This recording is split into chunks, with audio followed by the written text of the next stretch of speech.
Okay, as promised, for those of you guys who are interested, I'm going to read you the first 4 chapters of The Biggest Story. This is written by Kevin DeYoung, and it's illustrated by Don Clark. And this is the story of how the snake crusher brings us back to the garden.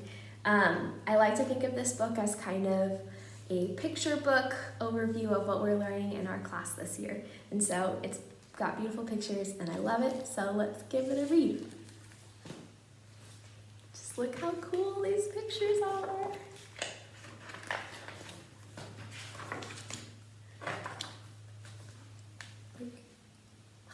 So pretty. Also, I really love this lion. I think he's super cool. So I had to show him to you as well. All right, let's get started. Chapter 1. Let me see if I get the glare.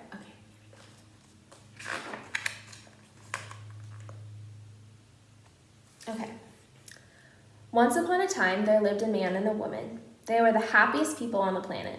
True, they were the only people on the planet, but they were still terrifically happy. Their names were Adam and Eve, and God made them.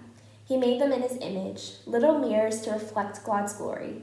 And like everything else God made, he made them good. It was a wonderful time to be God's children in God's wonderful world. Unfortunately, things didn't stay happy and wonderful for long. On one very bad day, Adam ate from the only tree God declared off limits. Adam failed. It was a terrible day, the second worst day in the history of the world. A snake had tricked Adam and Eve and told them a lie about the fruit. He said that they would be like God and they ate it, but actually the opposite was true. When they ate the fruit, they found themselves far away from God.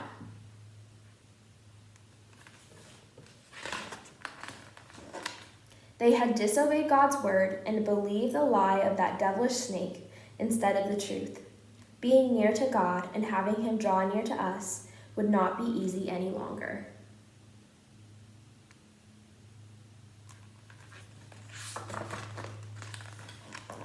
God was not happy with Adam and Eve. He wasn't happy with the snake either. God put a curse on the man and the woman and the snake and everything else.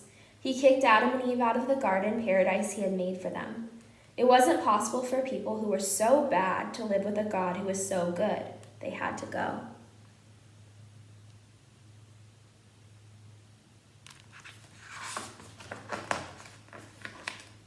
But before they left, God made a promise. He promised that the evil serpent, the devil, would always be at war with Eve and her children.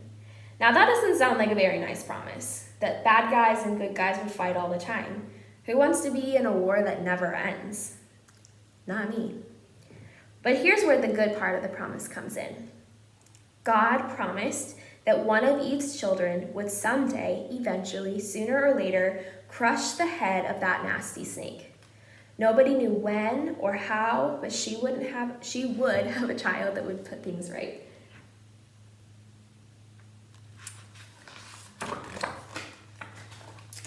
Chapter 2. Sadly, things got a lot worse before they got better. Adam and Eve had several kids, including 2 brothers named Cain and Abel. Abel trusted God, but Cain did not. And when God accepted Abel's gift and not Cain's, Cain got very angry. So angry, so hurt, and so jealous that he killed his brother. It was the first murder in history, but it wouldn't be the last.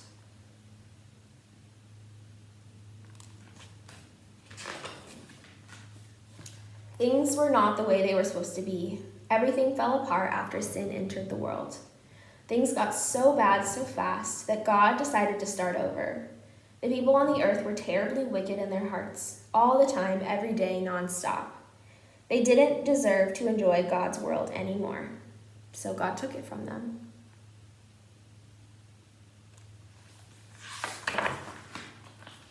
Or, more exactly, he took them from it.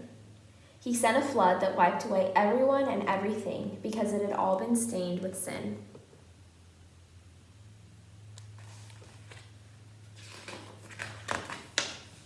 Well, almost everything. God saved one family on the earth, one family that trusted him and believed what he said. Noah and his wife and their sons and their wives were spared. They lived for a lot of days with a lot of animals in a big boat called an ark. It rained and rained.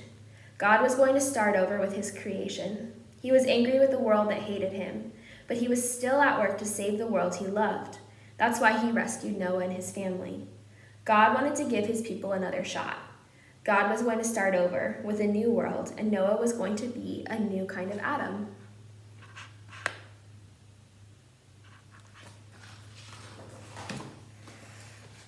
The problem was that Noah was too much like the first Adam. It didn't take long after they got out of the boat for Noah to do some pretty bad stuff himself. He trusted God enough to build an ark when everyone laughed at him, but it turns out he could be just as foul as everyone else. Even one of Noah's sons got cursed, just like everything got cursed back in the garden. History was repeating itself. Whether it was Adam or Noah, the first world in the beginning, or the second world after the flood, people just couldn't get things right.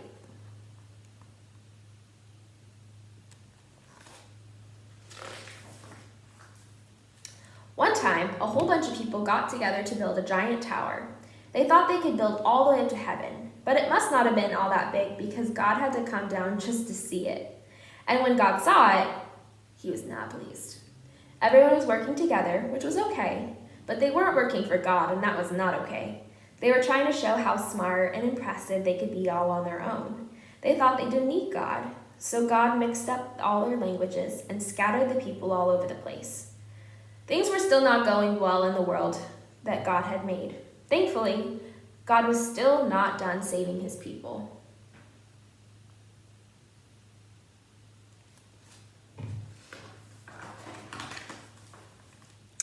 Chapter 3. Not too long after the whole tower business, God called a man named Abraham to leave his home and go to a new country. Actually, his name was Abram at this point, but everybody remembers him as Abraham. When God called Abraham, he made a lot of really big promises. He promised to bless Abraham and to bless everyone who blessed Abraham. He promised to curse everyone who cursed Abraham. He promised Abraham a land and a child. God promised that Abraham would be the father of a great nation and that all nations would be blessed through him. Pretty much all the blessings that God wanted to give Adam and Eve, he promised to Abraham. And the best part? This time God was going to do everything himself to make sure that Abraham got his blessing.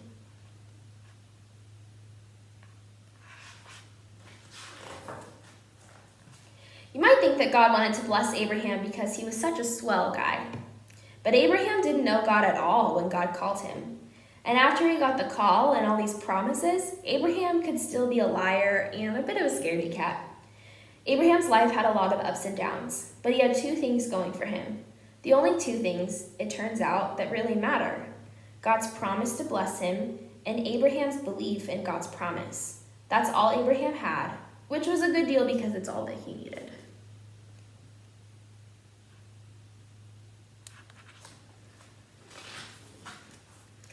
At times it looked as if God wasn't going to keep his promise to Abraham. For one thing, it was about 100 years before Abraham and his wife Sarah, who used to be called Sarai, had a baby named Isaac, who thankfully was always called Isaac. And then the baby grew into a boy. God told Abraham to kill him. That must have seemed like a not so funny way to make a great nation out of Abraham. But Abraham listened to God anyway. And the last second, God gave Abraham a ram to sacrifice instead of his beloved son. It was God's way of saying, I'll take care of the rescuing, just trust me.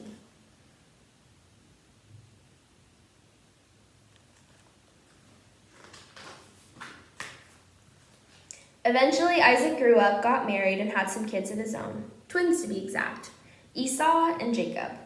God picked Jacob to get the blessing, even though he was the younger brother and wasn't supposed to get the blessing. But God is God, so he gets to pick. Jacob had 12 sons, and this time it was the fourth son, Judah, who wound up with the best blessing. Jacob told Judah that a lion of a leader would come from his family.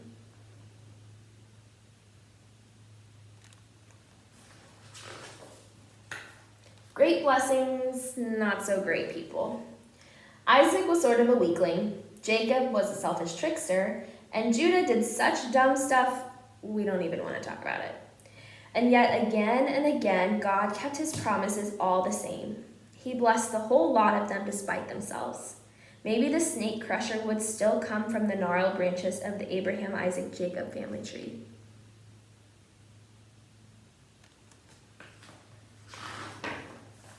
And chapter 4. Several hundred years after God's promise to Abraham, it looked like things had gotten way off track. When God told Abraham to leave his home, he promised to give him a new land in Canaan. It was going to be a great land. It was supposed to remind God's people of the garden they once had. It would be sweet and refreshing with plenty of milk and honey. But Abraham and his sons never really possessed the land that they were promised. And now it was 400 years later, and they were slaves in Egypt.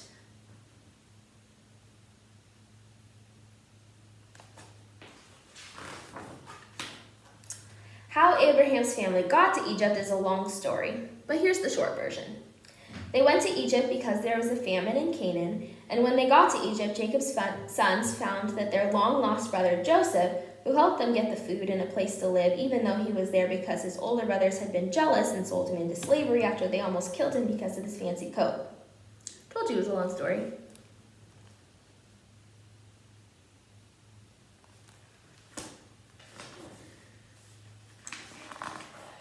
Well, delivering them from famine was one thing. That's when Israel's family was still pretty small.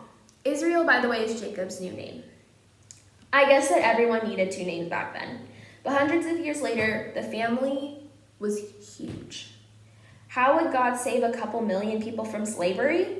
It's not like he could just turn the Nile River into blood and send frogs and gnats and flies and disease and boils and hail and locusts and darkness and death until the king of Egypt finally let them go. Actually, that's exactly what God did.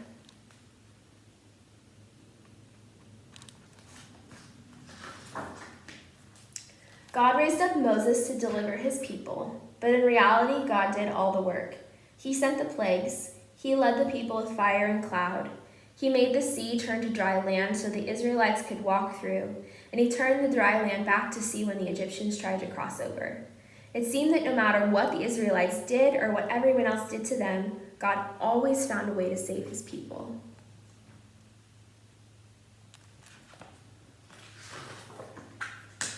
And that is the end of the first 4 chapters. I hope that you have enjoyed following along with me.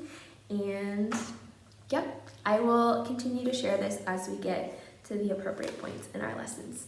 I love you guys, and I miss you very much.